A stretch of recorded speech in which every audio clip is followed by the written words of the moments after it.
konting reaction lang about sa pinost ni Sir Paul. So, ayun na nga ba?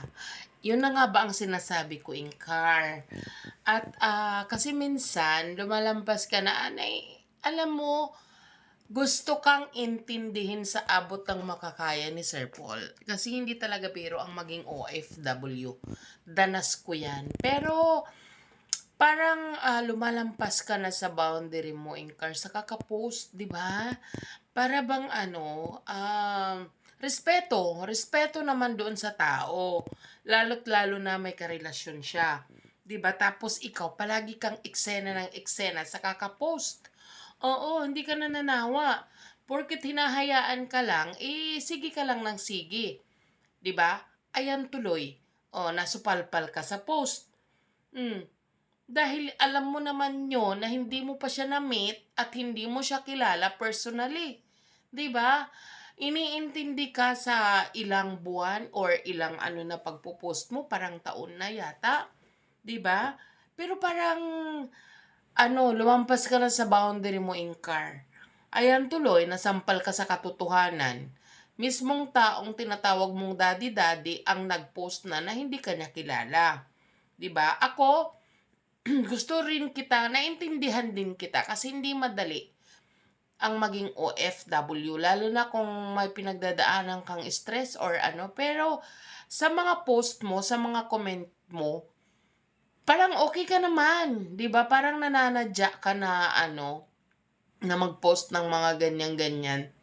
Daddy. Syempre, maku-question ka din kasi yung mga post mo, yung mga comment mo, to the point na nakikipag-away ka na sa comment section, 'di ba?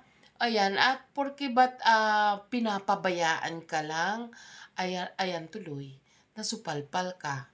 'Di ba? Masakit 'yun sa part mo. Respeto mo naman yung tao, lalo't lalo na may karelasyon yan. Pwede ka naman humanga, pwede mo siyang gawing inspirasyon, pero bigyan mo ng limitations. Lalong-lalo na hindi mo naman talaga siya kilala personally, hindi mo pa siya na-meet, pero the way you post, the way na mag-comment ka, para bang kilalang-kilala mo na. Paano yung mga tao na napapaniwala mo? They issue yan. Mai-issue si Sir Paul. 'Di ba? Mababash dahil sa ginagawa mong ganyan.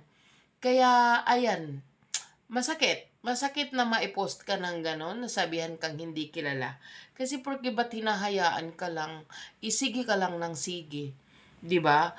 Hindi mo maiwasan 'yun na may mga taong napapaniwala mo.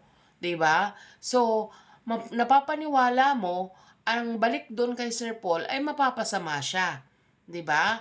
Na kesyo mayroon palang karelasyon, tapos ganyan-ganyan. Pero ang totoo, sinabi na talaga na hindi ka naman talaga kilala. Sinabi na noon na hindi ka kilala. Pero hindi ka pa rin tumitigil eh. Ayan tuloy na i-post ka. 'Di ba? Tigilan mo na 'yan. 'Di ba? Hindi masamang humanga. Pero to the point na nakikipag-away ka, parang inaaraw-araw mo yung post, 'di ba? Respeto mo naman yung tao. Lalo't lalo na alam mo naman sa sarili mo na hindi mo pa yan na-meet. Lalong-lalo na never mo pa siya nakausap, even sa phone or chat, hindi pa nangyari 'yun.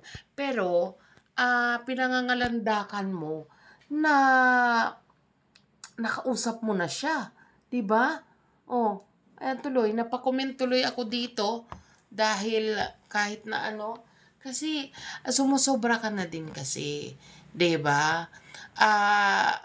Kasi may napapaniwala kang tao na may relasyon talaga kayo ni Sir Paul kasi yung sa mga comment sa mga post mo, 'di ba? Napapaniwala mo, ayan tuloy. Kasi hindi mo na siya nirespeto eh. 'Di ba? Irespeto mo din yung sarili mo. Hindi naman masama, inuulit ko, hindi masama humanga. Pero bigyan mo ng boundary. Lalong-lalo na hindi mo pa naman siya kilala. 'Di ba? So yun lang.